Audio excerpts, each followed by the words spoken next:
You're listening to the Tao of Indifference, sex, dating, and relationship advice for an indifferent world. For more advice and tips, check out taoofindifference.com or follow us on Twitter at indifferent_D. Hello, listeners, and welcome to episode 6 of the Tao of Indifference. Today, I wanted to just record a quick podcast. Today, I wanted to go over not only why people don't get responses when they're messaging people on online dating sites, but also how to increase the number of responses that you are getting. So first, why aren't you getting responses? Well, the simple fact of the matter is that if you are a guy, and that's most often the person if you're a straight man, that's most often the type of person who does not get responses, it's more than likely that the people you're messaging are inundated with messages. These are girls who will be getting hundreds of messages a day, every day, at every hour of the day. These are girls who are, if you're attracted to them, there's a guy out there who's also attracted to them, times 10. So you're really fighting a very tough battle, and it's hard to stand out on online dating sites, especially because so many people read these articles about what you should put in an online dating profile. So everyone's profile, for the most part, looks the same.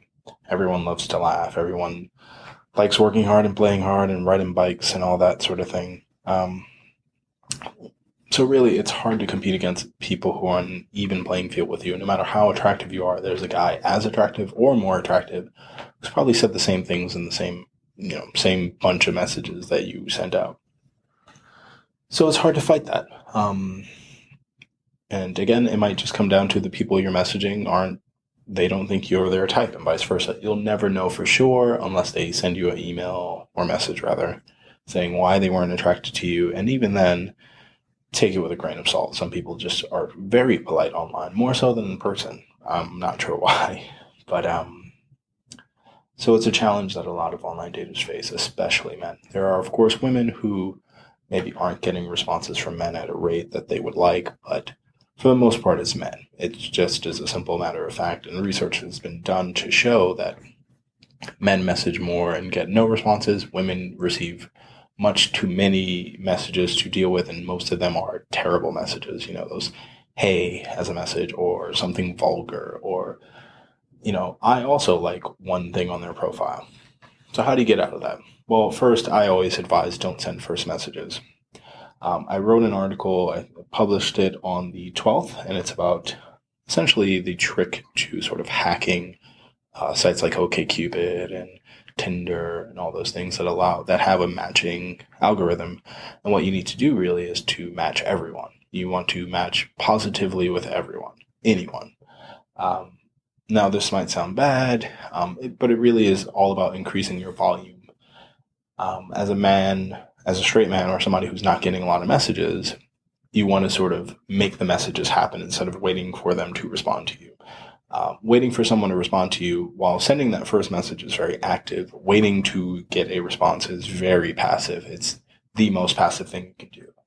And dating can be a lot like a job search, where you don't apply to one job when you're looking for a job. You apply to all the jobs that meet your criteria. Now, I'm not saying that if you have a certain age preference or age restrictions, rather, if you're 35 and you're matching everyone from 18 to 48, I'm not saying do that. What I am saying is search for the people that are sort of fit into the criteria that you want. Maybe they're 28 to 40, and then match those people. Once you start getting responses, or matches that match you and them, I forget what you call it, but once you get a match, what you're going to want to do then is send them a good message. Now, I'm not saying that you have to message everyone that you match with. In fact, I would say match only the people who you really, at that point, have read their profiles and gone through and read their match questions, look at their match percentage, or for OkCupid, there's the match percentage and their match questions. So when you do that, you want to make sure you eliminate people who aren't really people that you like. Say you're really into science and this is someone who is a creationist. Cut them out. Don't send them a message. You don't have to be polite. That first match that first initial match is essentially you looking across a bar at someone, making eyes at them, and they make eyes at you. You're not obligated to do anything, and they don't feel obligated to do anything. You can initiate the conversation at that point. Now, when you initiate the conversation, you want to make sure that you're actually reading their profile first so that you can figure out what your common interests are. But now this comes down to how do I write a good message?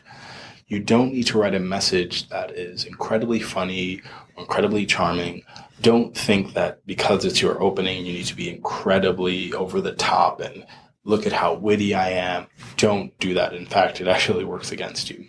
You want to start a conversation the way you would start a conversation at a bar. When you walk up to a girl at a bar, do you say, oh man, you know what's really great? The fact that there are X amount of planets in the universe, but we've only discovered this many. And, no. What you do is, hey, how's it going? And I'm not saying you send the message and just say, hey, how's it going? But keep it light and casual. You're not asking her to marry you. And you really just want to sort of start a conversation, not leap into a conversation. It's really your job to start the icebreaker and then keep it going. Now, above all else, you want to keep in mind that this person still may not be interested in you and may just be sort of playing along. So even when you do get that final match and you feel like you're on a roll, just remember that this is someone who is not the love of your life yet. They may be, they may not be. Odds are they will not be. So sort of put it in perspective. Don't get overwhelmed by the emotions that come along with being lonely and frustrated and desperate for a while and then suddenly having a match. Tone it down a bit and approach it as you would a girl at a bar. And finally, just keep in mind that because you've hit it off with this person in messages does not mean that you should stop what you've been doing to become successful.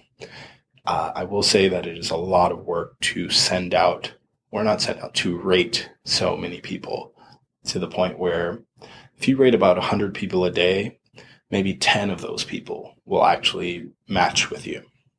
And of those 10 people, when you reply to them, maybe only one gets back to you.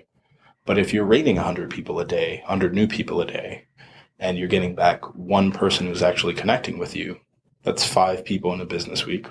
When I was online dating, I didn't use it over the weekends, but 7 in a week, there's 30, on average, 30 days in a month. That's 30 people who are messaging with you. And say you meet only 10% of those. That's 3 people a month that you'll meet. And let's say that only one of them you go on 2 dates with. That's still a person a month. That's 12 people that you're going to meet in a year, rather. So keep in mind that it's a lot of hard work, but statistically, you're going to meet someone new. So just keep that in mind. And remember, it's a volume game. And yes, I know it's not romantic, but really, sometimes you've got to play a little dirty to get ahead. And that's all I've got on why you're not getting responses and how to get responses. Now, as for messaging, again, always lead casually. You can bring up something on their profile, but don't make it. You also want someone to know that you're interested in them and not interested in their profile.